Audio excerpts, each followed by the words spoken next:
반갑습니다. 오늘 저에게 주신 하나님의 말씀은 마태복음 6장 22절과 23절 말씀입니다. 먼저 본문을 읽지요. 눈은 몸의 등불이니 그러므로 네 눈이 성하면 온 몸이 밝을 것이요 눈이 나쁘면 온 몸이 어두울 것이니 그러므로 네게 있는 빛이 어두우면 그 어둠이 얼마나 하겠느냐. 얼핏 이해가 잘 안 되는 얘기입니다. 이 말씀은요. 그런데 우리가 마태복음 6장 19절 21절 그리고 마태복음 6장 24절을 참고하면 무슨 말인지 대략인지 진작에 갈 겁니다. 먼저 마태복음 6장 19절 21절 읽어보겠습니다. 너희를 위하여 보물을 땅에 쌓아두지 말라. 거기는 좀과 동록이 해하며 도적이 구멍을 뚫고 도적질하느니라. 오직 너희를 위하여 보물을 하늘에 쌓아두라. 거기는 좀이나 동록이 하지 못하며 도적이 구멍을 뚫지도 못하고 도적질도 못하느니라. 네 보물 있는 그곳에 네 마음도 있느니라. 그리고 6장 24절입니다. 한 사람이 두 주인을 섬기지 못할 것이니 혹 이를 미워하며 저를 사랑하거나 혹 이를 중히 여기며 저를 경히 여김이라. 너희가 하나님과 재물을 겸하여 섬기지 못하느니라. 그 여기서 보면요, 우리가 뭘 알 수 있냐면 눈도 두 가지 눈이 있다는 겁니다. 땅에 속한 눈이 있고 하늘을 볼 수 있는 눈이 있다는 거죠. 그죠? 근데 대개 우리는 땅에 있는 눈을 갖고 이 땅을 살고 있습니다. 요한복음 3장을 보면 니고데모에 대한 얘기가 나오는데요. 6절을 먼저 보겠습니다. 육으로 난 것은 육이요 성령으로 난 것은 영이니. 니고데모가 바리새인이고 그 관원이고 그 사내들인 관원이고 율법의 선생인데도 불구하고 말을 못 알아듣습니다. 그 말은요, 육안은 밝은데 영안이 어둡다는 거죠. 그죠? 그러면 어째서 육안이 어두워졌을까요? 아니 영안이 어두워졌을까요? 그걸 창세기 3장 7절에 표현해놓고 있죠. 보겠습니다. 이에 그들의 눈이 밝아 자기들의 몸이 벗은 줄을 알고 무화과 나무 잎을 엮었지 말하더라. 그전에는요, 그들이 벌거벗은 줄 몰랐습니다. 근데 죄를 짓고 나니까 어떻게 해요? 육신의 눈이 열려버립니다. 영의 눈이 닫히고요. 그죠? 그럼 하나님이 우리에게 언약을 주신 것은요, 영의 눈을 회복하라고 주신 겁니다. 그죠? 그게 첫 번째 사례가 창세기 4장 1절 8절이죠. 보겠습니다. 아담이 그 안에 하와와 동침하며, 이 에덴에서 쫓겨나고 난 뒤의 일입니다. 하와가 잉태해 가인을 낳고 이르되 내가 여호와로 말미암아 득남하였다 하니라. 그가 또 가인의 아우 아벨을 낳았는데 아벨은 양치는 자였고 가인은 농사하는 자였더라. 세월이 지난 후에 가인은 땅의 소산으로 제물을 삼아 여호와께 드렸고 아벨은 자기도 양의 첫 새끼와 그 기름을 드렸더니 여호와께서 아벨과 그 제물은 연락하셨으나 가인과 그 제물은 연락하지 아니하신지라. 가인이 심히 분하여 안색이 변하니 여호와께서 가인에게 이르시되 네가 분하여 함은 어찌미며 안색이 변하면 어찌미뇨. 네가 선을 행하면 어찌 낯을 들지 못하겠느냐. 선을 행치 아니하면 죄가 문에 엎드렸느니라. 죄의 소원은 네게 있으나 너는 죄를 다스릴지니라. 가인이 그 아벨에게 고하니라. 그 그들이 들에 있을 때 가인이 그 아벨을 쳐 죽이니라. 이해가 안 되죠? 어떻게 형이 동생을 죽이냐 말입니다. 자, 그런데 보셔요.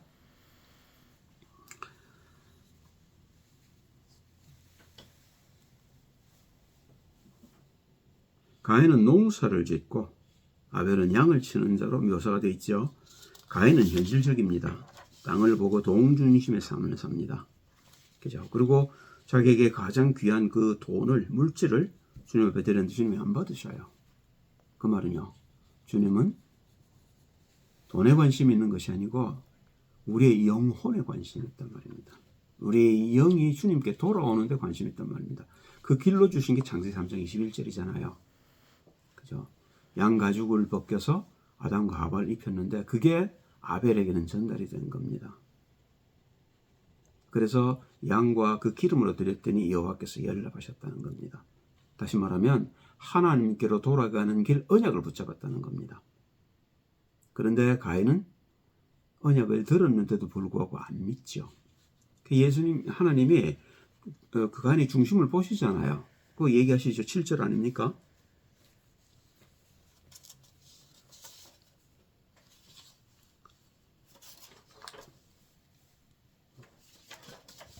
네가 선을 행하면 어찌 낯을 들지 못하겠냐. 그럼 하나님 뜻하죠. 그런데 선을 행치 아니하면 죄가 문에 엎드리느니라. 죄의 소원은 내게 있으나 너는 죄를 다스릴지니라. 너희는 너희 아비 마귀에게 났단 말이 이 말이란 말입니다. 그죠? 우리는 모두 이 죄를 가지고 태어난 겁니다. 그런데 이 죄를 몰라요. 하나님이 그 죄에 대해서 분명하게 말씀을 하시는데도 불구하고 죄에게 속아서 언약 전달할 아벨을 죽여버립니다. 그게 죄의 소원이란 말입니다. 죄는 언약이 증거되지 못하도록 하는 일에 모든 걸 걸고 있습니다. 그럼 지가 이제 끝나는 거거든요. 언약이 온 세계에 전달되면. 마귀의 일은 간단합니다. 언약 전달하지 말라는 겁니다. 그러면 언약이 끊어집니까? 그럴 리가 없죠. 창세기 4장 25절 26절입니다. 아담이 다시 아내와 동침하매 그가 아들을 낳아 그 이름을 셋이라 하였으니 이는 하나님이 내게 가인에 죽은 아벨 대신에 다른 씨를 주셨다며 셋도 아들을 낳고 그 이름을 에노스라 했으며 그때 사람들이 비로소 여호와의 이름을 불렀더라. 기가 막힌 얘기를 하고 있지.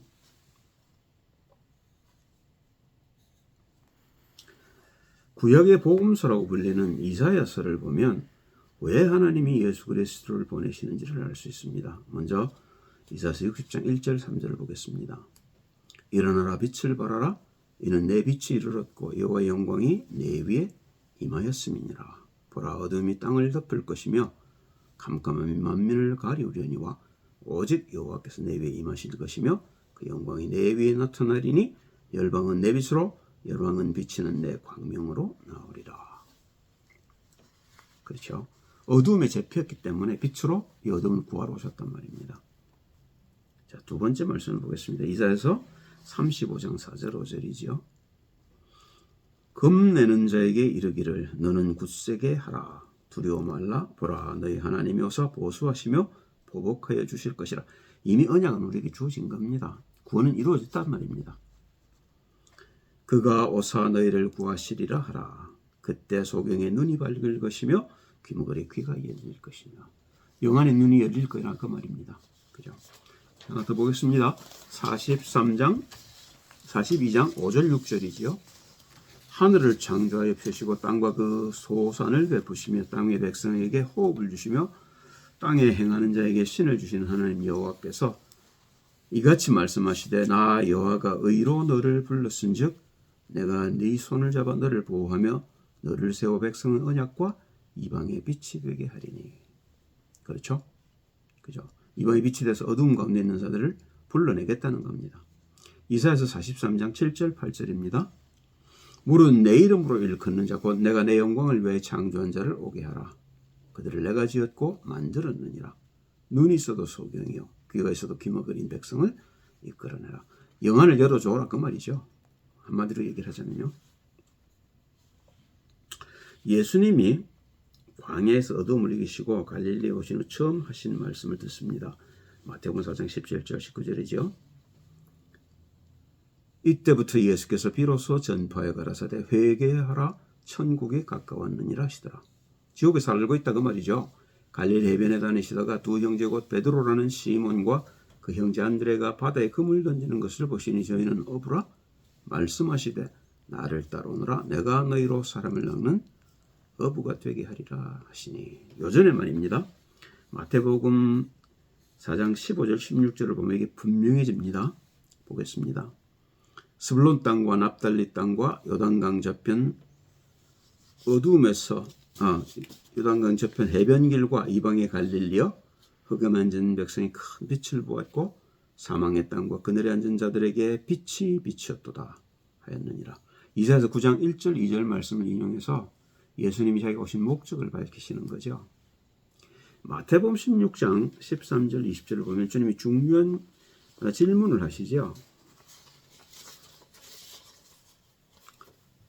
마태복음 16장 13절에 주님이 제일 중요한 질문을 하셔요. 예수께서 가이사랴 빌립보 지방에 이르러 제자들에게 물어가라사대 사람들이 인자를 누구로 하느냐.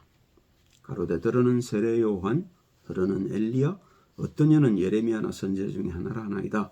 가라사대 너희는 나를 누구로 하느냐. 3년 동안 따라다니면서 온갖 기적을 다 본 너희 생각엔 내가 누구냐 그 말이죠. 시몬 베드로가 대답하여 가로되 주는 그리스도시요 살아계신 하나님의 아들이십니다. 예수께서 대답하여 가라사대 바요나 시모나 네가 복이 있도다. 이를 네게 알게 하니는 혈육이 아니요 하늘에 계신 내 아버지시니라. 또 내가 네게 이르노니 너는 베드로라. 내가 이 반석 위에 내 교회를 세우리니 음부의 권세가 이기지 못하리라. 내가 천국 열쇠를 네게 주리니 네가 땅에서 무엇든지 매면 하늘에서도 매일 것이요 네가 땅에서 무엇든지 풀면 하늘에서도 풀리리라 하시고 이에 제자들을 경계하사 자기가 그리스도인 것을 아무에게 드리지 말라 하시니라. 자, 예수가 그리스도라는 걸 알려주러 왔다 그 말입니다. 그리고 주님 부활하셔서 제자들에게 한 가지를 부탁합니다. 사도행전 1장 8절이죠. 오직 성령이 너에게 마시면 그래 영의 눈이 열릴 거 아닙니까? 그렇잖아요. 성령이 없는데 영은 열릴 리는 없는 거죠. 너희가 권능을 받고 예루살렘과 온 유대와 사마리아와 땅까지 이르러 내 증인이 되리라 하시니라. 그럼 베드로는 3년을 다니면서 예수님 주님이라고 고백도 하고 그죠? 온갖 걸 다 보고 내가 죽어도 주를 부인하지 않겠다고 얘기를 했음에도 불구하고 부활하시고 난 뒤로 고기 잡고 있습니다. 뭘 할지 모른단 말입니다. 그 말은요. 성령을 아직 못 받았단 말입니다. 그래서 주님이 부탁을 하시는 겁니다. 그런데 마가의 다락방에서 열흘 기도하고 난 뒤에 베드로가 어떻게 변했죠? 이 변화가 여러분 제게 일어나야 된단 말입니다. 그게 생명이란 말입니다. 그죠? 그게 있어야 내가 생명의 인도를 받고 생명의 길로 나가는 겁니다. 그러니까 우리가 정말로 관심을 둬야 될 부분은 사도행전 1장 8절이죠. 어떻게 하면 우리가 이 속에 들어갈 수 있을까? 그런데 그 답을 사실은 성경이 주고 있습니다. 사도행전 2장. 그 길을 갔던 베드로가 자기가 어떻게 그 길을 갔는지를 밝히고 있잖아요. 그런데 우리가 그걸 안 본단 말입니다. 그걸 귀하게 생각하지 않는단 말입니다. 그런데 주님은 딱 세 가지만 얘기를 하셨어요. 내가 너희로 사람 낳는 어부 되게 하겠다. 회개해라. 왜? 내가 누군 줄 아냐? 내가 그리스도다. 근데 그 그리스도를 만나고 동행하는 비밀이 성령 충만에 있다. 그겁니다. 그게 성경이 말하는 전부란 말입니다.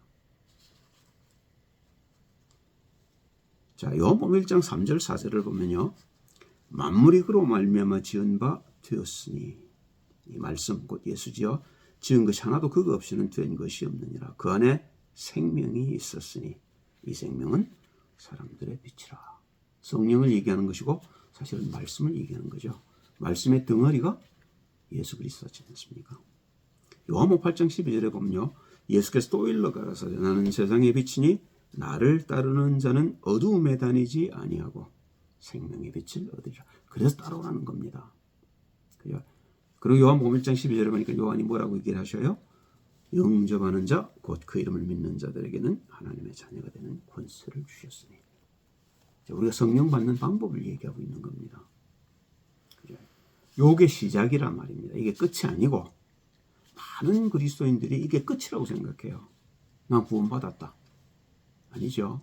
씨 뿌리는 비유를 보셔요. 씨를 뿌렸는데 덜어는 길가에 떨어지면 새가 먹어버렸고 그 결실을 못했단 말이죠. 어떤 건 밭에 떨어졌고 어떤 건 돌적에 떨어졌고 어떤 건 그 가시떨기 사이에 떨어졌습니다. 그런데 결국 결실하는 건 뭐죠? 좋은 밭에 떨어진 씨만 결실한 겁니다. 그게 우리가 가야 할 길이란 말입니다. 그렇잖아요. 잠깐 반짝했다가 하나님의 말씀이 내 생각과 안 맞으니까 말씀을 버려버리면요. 그러나 그리스도하고는 상관이 없게 되는 겁니다. 그래서 구원을 이루라는 겁니다.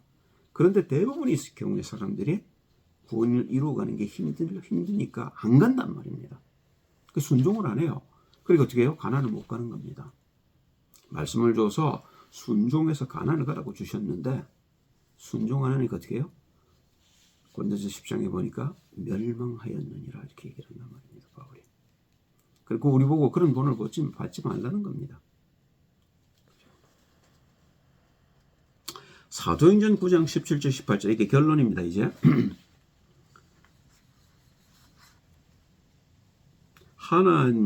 어둠에서 빛으로 돌아온 바울에게서 비늘이 떨어지는 상징이 사도행전 9장 17절 18절에 보이죠. 봅니다. 아나니아가 떠나 그 집에 들어가서 그에게 안수하여 가로되 형제 사울아 주 곧 네가 오는 길에서 나타나시던 예수께서 나를 보내 너로 다시 보게 하시고 성령으로 충만하게 하신다 하니 즉시 사울의 눈에서 비늘 같은 것이 벗어져 다시 보게 된지라 일어나 세례를 받고. 그죠? 이게 어둠에서 빛으로 돌아온 상징입니다. 비늘 같은 게 떨어졌단 말입니다. 대들보가 빠진 겁니다. 눈에 들보, 하나님의 일을 보지 못하게 막고 있던 죄가 떨었다 그 말이에요. 그러니까 이제 밝히 보는 겁니다. 그리고 다른 사람들을 도와줄 수 있게 됐다 그 말입니다. 사도행전 26장 16절 18절을 보면 아그리파 왕 앞에서 이때의 일을 바울이 증거하죠. 표현이 멋있습니다. 보세요. 예수님이 지금 바울에게 하는 얘기입니다. 일어나 네 발로 서라. 내가 네게 나타난 것은 곧 네가 나를 본 일과 장차 내가 네게 나타날 일에 너로 사환과 증인을 삼으려 함이니 이스라엘과 이방들에게서 내가 너를 구원하여 저에게 보내어 그 눈을 뜨게 하여 어두움에서 빛으로 사단의 권세에서 하나님께로 돌아가게 하고 죄 사함과 나를 믿어 거룩히 된 무리 가운데서 기업을 얻게 하리라 하더이다. 그죠? 우리가 복을 받는 그 방법이 이 안에 있다 그 말입니다. 그죠? 하나님 우리 눈을 열어서 뭐 하시려고요? 우리에게 주신 복이 어떤 건지 우리 눈으로 보게 하시겠다 그 말입니다. 근데 이걸 우리가 안 간단 말입니다. 그죠? 우리 그 복을 어떻게 보겠어요?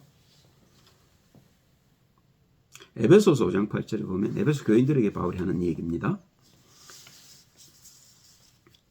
너희가 전에는 어두움이더니 너희가 전에는 마귀더니 그 말인 겁니다. 쉽게 얘기하면요.